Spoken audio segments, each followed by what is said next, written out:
الاتحاد العام لطلبة تونس نسجل اليوم هذه الوقفة التضامنية مع أساتذة منوبة وسائر الأساتذة الجامعيين في تونس والذين يروحون ضحية القمع الجديد والانحراف في مبادئ ومنطلقات واهداف انتفاضة الكرامة والحرية التي انطلقت يوم 17 ديسمبر 2010 وظفرت بهروب المخلوع يوم 14 جانفي 2011 والتي لا تزال تتواصل إلى اليوم. يقول فراس السواح أحد المفكرين بالقطر السوري الشقيق، وبالمناسبة تحية إلى كل القوى الوطنية بالقطر السوري الشقيق التي تقاوم الاستعمار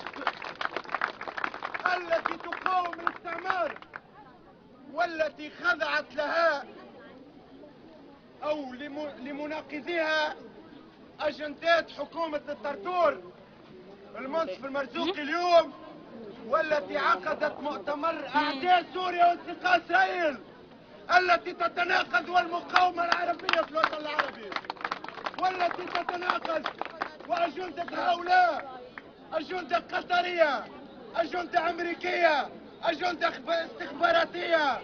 وأريد أن أذكر هؤلاء اليوم بما قاله فراس السواح: الدين محرر لكنه يتحول إلى أداة ناجزة وضاغطة على الإنسان إذا تحول الدين إلى أيديولوجيا. الأمانة اللي قبلها الإنسان ورفضتها الجبال هي الحرية.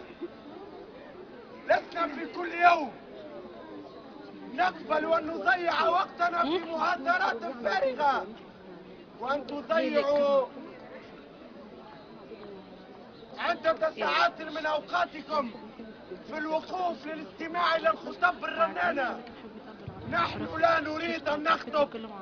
كل شخص فيكم له عقل وله نفس وله قلب وله إحساس وله عروبة تجري في دمه، يقرر ما يريد، يفعل ما يريد بكل حرية وبكل إرادة. لن تتحكم فينا هذه الشرذمة الضالة التي تمولها قطر، التي تمولها الشيخ حموزة، والتي يمولها شمعون بيريز، التي يمولها شمعون بيريز الكلب، والذي صافح أمير قطر، والذي اليوم تنخرط فيه هذا المشروع الاستعماري الجديد بتسمية إسلاموية متخلفة، كل من حركة حماس بفلسطين التي أصبحت تخضع لإملاءات عباءة شيخ حموزة بقطر وبرعاية قطر وما يسمى بالمصالحة الفلسطينية برعاية قطرية وفوق أرض قطرية. هؤلاء باعوا كل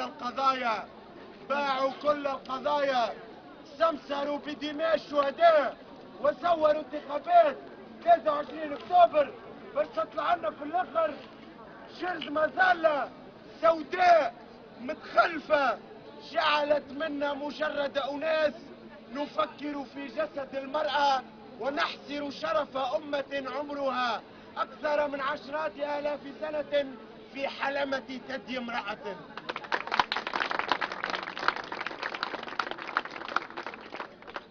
أيها المارون بين الكلمات العابرة اجمعوا قرآنكم وانصرفوا، ليس لنا إلا قرآن الشعب.